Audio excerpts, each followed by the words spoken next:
เมนูข้าวหมดหม้อพ่อแม่พี่น้องมาเด้อมาเข้าครัวนำกันมื้อนี้ก็ได้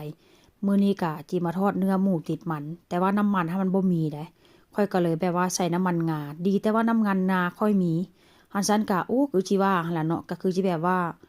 ก็คือสิแบบค่อนข้างจะแบบว่าลำบากหน่อยนึงแต่ว่าก็บ่เป็นหยังได้เพราะว่าหยังเนื้อหมูติดมันนี่มันก็ค่อนข้างจะมีน้ำมันได้แล้วว่าเส้นซาแล้วก็เอามาใส่น้ำมันกับน้ำมันงานี่นะมาทอดใส่น้ำมันงานี่ก็ค่อนข้างจะหอมแล้วก็จะแซ่บ แล้วอีกอย่างเนาะพี่น้องเนื้อหมูติดมันนี่ก็เหลือตั้งแต่มื้อสวยนี่เพราะว่าหยังมื้อสวยนี่ค่อยเสียบไม้แต่ว่ามันยังเหลือไว้เพราะว่าหยังค้านเสียบพี่น้องเสียบไปเสียบมาแล้วก็ค้านเสียบเอาซื่อๆคิดไปคิดมาก็บ่เป็นหยังดอก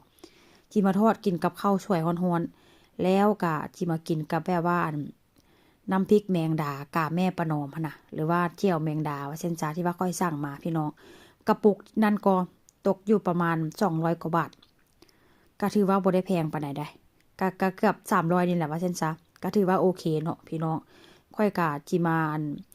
ผัดหรือว่าทอดเนื้อหมูติดมันนี่แล้วก็จิหุงข้าวแล้วก็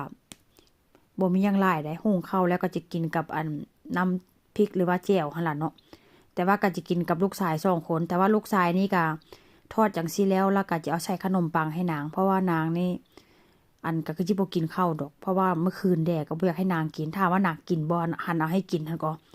กินเนาะถ้าหากว่าให้กินก็คือกินแต่ว่าค่อยก็แบบว่าบ่อยากให้กินน่ะพี่น้องเพราะว่าช่วงนี้ก็นางอ้วนแท้อ้วนว่าจ้ำม่ำเลยลูกชายค่อยก็ได้ก็กินข้าวแซ่บนอนหลับนอนนี่ก็พี่น้อง8-9-10 ชั่วโมงก็นอนได้ว่าฉันจะถือว่าเป็นคนที่แบบว่าค่อนข้างกินข้าวแซ่บนอนหลับดีก็คือว่าแหละเนาะพี่น้องการเจริญเติบโตของเด็กน้อย ในวัยนี้ว่าเช่นซะกำลังกินกำลังนอนคือเฮาแหละเนาะเพราะว่าการเติบโตของเด็กน้อยหั่นน่ะมันกำลังเติบโตกำลังยืดห้างกำลังแบบว่าขยายโตว่าเช่นซะเนาะเพราะฉะนั้นแล้วก็กินเห็นหยังก็อยากกินข้าวนี่ก็แซ่บลูกข่อยหั่นน่ะเพราะฉะนั้นแล้วอย่าให้เห็นแบบว่าเป็นข้าวสวยข้าวเจ้าเด้อมักขนาดแต่ว่าข้าวสวยหรือว่าข้าวเจ้านี่บ่ปานใดแต่ว่าอย่าให้เห็นแบบว่าข้าวเหนียวเด้ ถ้าหากว่าเห็นข้าวเหนียวนี่เห็นยามใดนี่ก็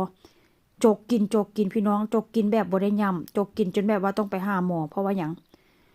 บ่ขับถ่ายถ้าหากว่ากินข้าวเหนียวมื้อใดนี่ก็ค่อนข้างจะลำบากหน่อยนึงเลยเพราะว่าหยังกินแล้วบ่ยำนะพี่น้องแล้วก็ระบบขับถ่ายมันก็ค่อนข้างจะขับถ่ายยากว่าเช่นจ้าเพราะว่าหยังคือเฮากินนั่นแหละเนาะกินแล้วก็บ่ยำกินแล้วก็ประมาณว่ากินเข้าไปแล้วพอมันละลายแล้วก็กลืนจังซี่นะ เพราะว่าลูกชายค่อยนี่มีระบบแบบว่าทางเดินอาหารบ่ค่อยดีเด้เพราะว่าถ้าหากว่ากินข้าวเหนียว